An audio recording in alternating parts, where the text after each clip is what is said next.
I'm Sarai. And I'm Haley. And this is Seamwork Radio. Welcome back to Seamwork Radio, where we share practical ideas for building a creative process so you can sew with intention and joy. So starting today and for the next few weeks, we're sharing quick episodes full of tips to answer your most burning sewing questions. And today we're talking about scrap busting, which is one of my favorite topics. So we're going to cover 5 ideas to help you bust your scraps. All right, let's get into our icebreaker for today, Haley. So tell me about the ugliest fabric in your stash. Okay.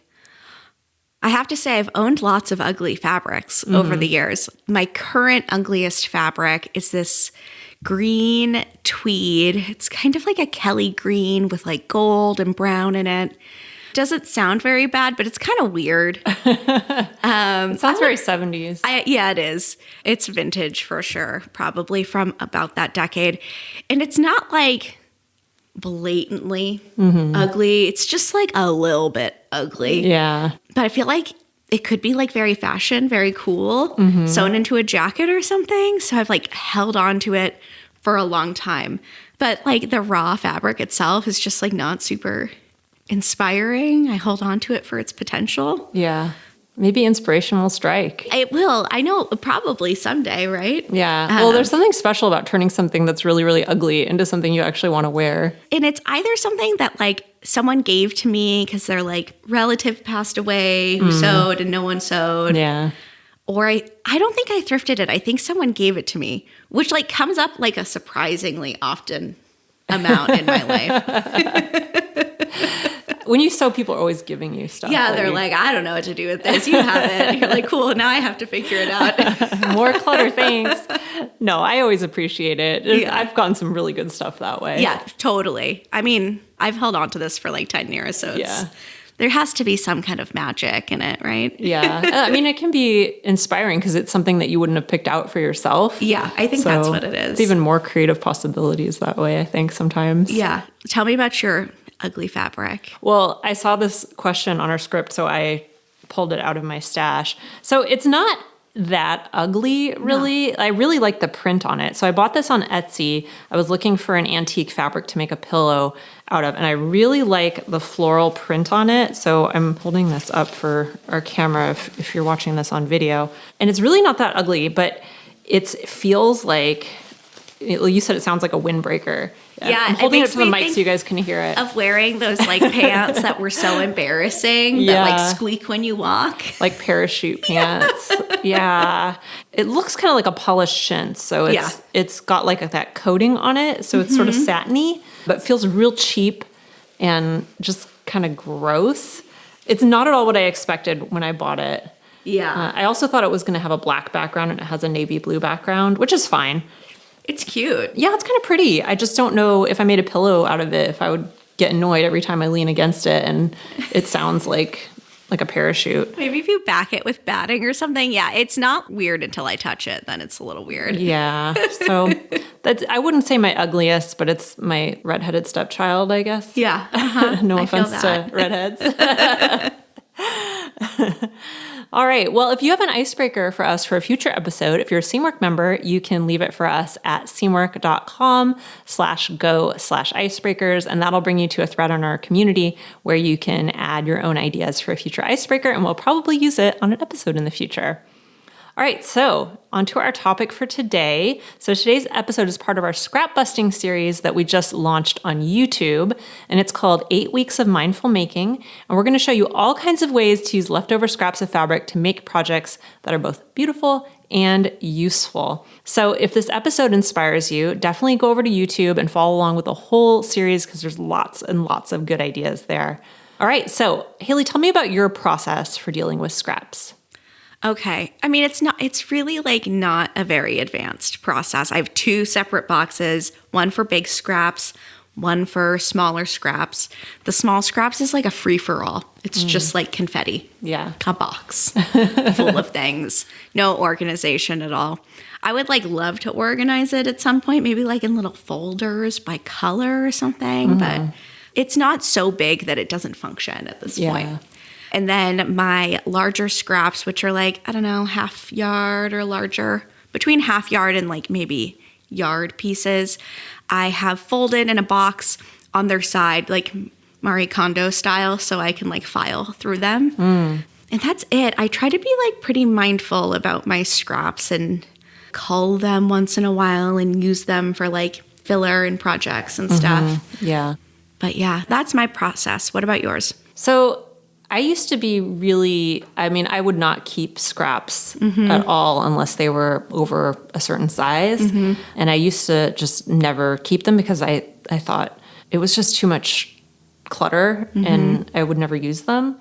But then when I started doing a little bit of quilting here and there, I realized how many cool things you can make even with really tiny scraps. Yeah. So if I like the color and I like the print and it would be good in a patchwork type context, I'll keep it now. So with my larger scraps, so anything over, say, half a yard to a yard, I actually just put them back with my regular fabric because I can usually use those for a larger project. And then for the smaller scraps, I sort them by color and I have different bins for color. And we'll get into that a little bit and how different ways that you can sort your scraps in a minute. But that's what I do right now. So I have a few bins. They're about shoebox size and each one is a different little color family, I would say. Yeah. What is your go-to scrap busting project? Oh, that's a good question. Well, like I just said, anything patchwork. So if it's a larger piece, maybe like a tote bag. If it's smaller, then I like to patchwork things together. I think that's a really fun way to use up smaller scraps. And it's, again, that's something that I didn't used to do, but now that I'm kind of into that, that's what I'll do. So I'll make bags usually. Yeah. Sometimes a pillow. I actually need to make some pillows. So that's something I've been meaning to do.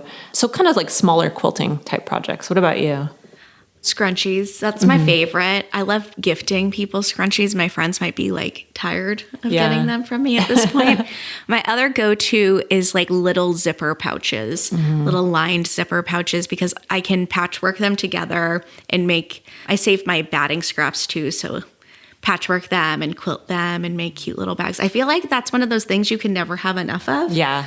Like I have them in all of my bags, a dozen of them in my bathroom. Yeah. Charlie takes them and puts rocks in them. So you have to have a place to put your rocks. you have to. Really, It can't just float around in your purse. they do, but It helps to have a pouch. yeah, and that's also like a really good gift item. I love using my scraps for like anything that I can gift people because it just feels like really, real budget friendly. Yeah. Well, that's always nice when you feel like doing just a little bit of sewing someday. You don't want to start a big project. I think it's really fun to make a little scrap project like that and set it aside for later when it's somebody's birthday or the holidays or whatever. Yeah, totally. What would you say is your biggest pain point when it comes to your scraps or managing them? I think those larger scraps that I talked about, they're too small sometimes for a garment project. Yes. But I don't keep them with my other scraps, so I feel like they could get forgotten about. Because when I'm going through my fabric looking for something for a project, it's not enough for most projects. Yeah. So I don't know. Maybe it's something just about the way I organize them. That's probably my biggest pain point right now. I could not agree more. Took the words right out of my mouth. It's like those mid-sized scraps that I struggle with the most. Yeah. Because I kind of I don't know. I forget about them. When I remember them, it's when I want to make a tote bag, which comes up, I don't know, maybe a couple times a year. Yeah. But outside of that, I just feel like it doesn't come up as often. And it's always those sizes where you're like, I can't make a camisole out of it. Yeah. Or if it's irregularly shaped. Like I made this skirt yesterday from 3.5 yards of fabric. And I basically just cut the bottom off the fabric and used the rest of the fabric. So it's this long, skinny piece that's 3.5 yards long and very narrow, like maybe 10 inches wide. So those are the kinds of things where, you can kind of cut it have up, to design a project around it. You're like, okay, I need this as a ruffle on something. Yeah. And sometimes that can feel like such a detour from your sewing plans. Yeah. If it's not something you actually want or something you're actually going to use. Right. And then am I going to go buy a fabric that coordinates with it so that I can, it's definitely, I don't know, a weird limbo place. Yeah. Yeah. That's probably one of my biggest challenges with scraps. For sure. All right, so we have 5 tips for everyone today to help everyone manage their scraps. Maybe we can take some of our own advice and start using our own larger scraps. I'm going to start us off with number 1, which is to stay on top of your scrap game. I think that having like a good process for your scraps, it obviously just starts with having like really good organization. So I feel like I'm fairly organized with my scraps, but I still have some pain points. So kind of pivoting and reorganizing around those pain points. Or if you're someone who doesn't have like a really great organizational system around your scraps, a great first step is just like going through it, seeing what you have, and figuring out how you want to manage all of that. I like to make sure, like I said before, I keep my yardage scraps that are a half yard or greater separate, and then my smaller ones in a different place just because they tend to serve different purposes in my sewing. And then from there, it can be helpful to continue to organize by size or color or maybe even fabric type or weight, just so that it's not just like 2 separate boxes. There you go. Yeah. It might give a little anxiety when it comes to going through it. Yeah. I like to keep mine in boxes that I can see into so I know what's what. So I used to use some clear shoebox size boxes, storage boxes for that. Now I have these milk crate type boxes which are stackable and you can see into them. So I find that really, really helpful. That's so I know what I nice. have. So the next tip is to be realistic about what you'll use and what you won't use. And that's something that I really try to take to heart. So if it's something that's really small, or if it's maybe a fabric even that doesn't lend itself well to patchwork, for example, and you don't really know how you would use it. So let's say it's like a really fluffy fabric or, something that you just don't see yourself using for a small project, you can reserve it for filler for things like ottomans or pet pillows or things like that that need a filling in them. So you can create a bag or a box just for filler or stuffing scraps. You could use them for toys. There's all different kinds of ways that you can use them and still get some use out of them without throwing them away. And if there's absolutely no way you're going to use them, then you can also look into textile recycling in your area. That's always an option. Not always an option. It's sometimes an option if you have a textile recycling service in the area that you live in. So that's another option. But I think for me, making little toys, dog toys, human kid toys. Yeah. That's a really fun way to use up some scraps. Okay, so moving on to number 3 is understand what makes a good scrap busting project. Now, there's like a lot of different projects that are great for using your scraps out there. So understanding what's good for the scraps and also like kind of recognizing what you like and what you would use of those options. So you have accessories, things like headbands. We have the Drew headband, which is really great for scraps, scarves, scrunchies. You can check out our video on YouTube. It's super awesome.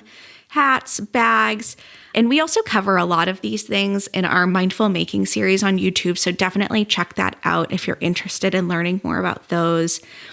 Another great option, if like accessories are just not something that interests you, is you could also make garments with them. Look for garments that have a lot of seam lines, and also keep in mind that you can add your own seam lines. Again, this is something that we cover in our Mindful Making series. I like using something that's a beautiful blank canvas like the Hansi top, which is a woven tee, and then just adding in my own style lines or kind of freestyle patchworking to create my own yardage. Some other projects that are great for scrap busting: undergarments. I love making underwear out of my knit scraps. I suppose you can do that with your woven scraps too if you're a woven underwear person. And then of course, quilts and home goods, Sari's favorite, for using up all of those scraps as well. Yeah, another idea I just thought of while we were talking, I mentioned the stuffing idea for toys, but you can also use your scraps to make toys. Oh yeah, Which is, definitely. I think, a really easy thing to do. Either you can make a little cat toy, fill it with catnip, or, I knitted some stuffed animals for my niece a couple years ago, and I made little clothes for them. Cute. I knitted little clothes for them. But you could do doll clothes. Yeah. If you have a kid in your life. I think it's just so fun to make little mini clothes. I don't know what it is. It's just so fun. The next tip is to create a scrap busting catalog. So by that, I mean a place where you keep ideas for scraps. This is something that I do in Pinterest. So that's a great tool if you want to use Pinterest for this. I have some different boards for things like, well, actually I have a sewing ideas board, and then I have a bunch of subboards, but I have things like bags and accessories and other small projects, small home goods, things like that I keep there. So I always have kind of a catalog of ideas to go back to for little scrap pieces that I have. So you could think big or you could think small. It can be full garments, it can be bags, or it could be just the tiniest little home goods projects. It could be, decorations for Christmas or another holiday. It could be, all kinds of things. Once you start pinning them on Pinterest, they'll start coming up in your feed there too. So you'll find more and more. So I think this is a really, really great way to use up those scraps and keep yourself inspired around them. Yeah. And our final tip is to go ahead and flag some of your scraps for specific projects. This is a really helpful step to do once you have made your little scrap busting catalog. You can cross-reference it there, but go ahead and look through your scraps, see what is inspiring you, and add it to your sewing queue, however it is that you manage your sewing queue, so that you can get into the habit of actually using up those scraps and making them. Another thing that you can do at this point is, now that you've gotten a little bit of perspective looking at your scraps, is you can flag things for not just bigger projects, you can also flag it for things like bias tape, smaller pattern pieces like pockets or facings or collars, plackets, things like that. You can start to separate those into kind of a separate spot in your stash. And then fabrics that are like looking great together, you can do a little fabric collaging and see what looks good, what's really harmonious together, and group those and set them aside for maybe some patchwork projects that you want to work on in the future. I think that's a really, really good idea. If you see fabrics in your stash that will work together, to put them together immediately, and then it'll just be more inspiring when you come across them later. All right. So I'm going to recap our tips for you really quick. So tip number 1 is to start with good organization and keeping your yardage in 2 separate piles, one for a half yard or greater and one for smaller. Now, tip number 2 is to be realistic about what you'll use and what you won't use. Tip number 3 is to understand what makes a good scrap busting project. Tip number 4 is to create a scrap busting catalog of ideas. This is probably my favorite tip. And tip number 5 is to flag some of your scraps for specific projects. So those are our tips for today. And if you want to learn more about busting your scraps, definitely go to our YouTube channel, because we're running a special scrap busting series right now, which we mentioned. And we're going to show you all kinds of ways to use leftover scraps of fabric to make projects that are both useful and beautiful. All right, so be sure to subscribe. You really don't want to miss these videos. I think they're a lot of fun, and if you are really inspired by making things from scraps like I am, you're going to enjoy them a lot. So you can find that at youtube.com/seamworkvideo, or you can just search for Seamwork Video on YouTube. And if you liked this episode today, I would love to ask you a favor. Can you forward this episode to one of your sewing pals who you think would find it helpful? It really helps our podcast grow. The whole way our podcast grows is really word of mouth. That's the number one thing that helps us grow the podcast. So if you can recommend this episode to somebody who you think would enjoy it, then that's the best way for us to continue to produce episodes, I think. And we really appreciate it every time you guys make a recommendation like that. We see them on social media all the time, and it's awesome. You can also follow us on YouTube at Seamwork Video, like we mentioned. You can follow us on Instagram at Seamwork. And if you'd like to join Seamwork and become part of our private community, plus get access to hundreds of sewing patterns and dozens of sew-along classes, our podcast listeners get a 50% off lifetime discount, which you can get when you join at seamwork.com/go/podcast50. So that's seamwork.com/go/podcast50. And that does it for us this week. I'm Sarai. And I'm Haley. And this is Seamwork Radio. Seamwork Radio is brought to you by the team at Seamwork. Seamwork's an online community that supports you in creating a wardrobe that feels right for you. When you join us at Seamwork, you become part of our private community of makers, and you also get access to monthly sew-along classes, a library of over 200 sewing patterns, and tons of great resources to help guide you through the sewing adventure that you choose. podcast listeners can get half off a Seamwork Unlimited membership, which means you can download as many of those 200 plus patterns as you want at any time, and our community will be there to guide and support you. If you'd like to join us for half off, just visit seamwork.com/go/podcast50. You can also find us on Instagram at Seamwork or visit our YouTube channel, which is called Seamwork Video. We love hearing from you, so let us know if there's a topic or a personal story that you'd like us to cover. Thanks for listening to Seamwork Radio.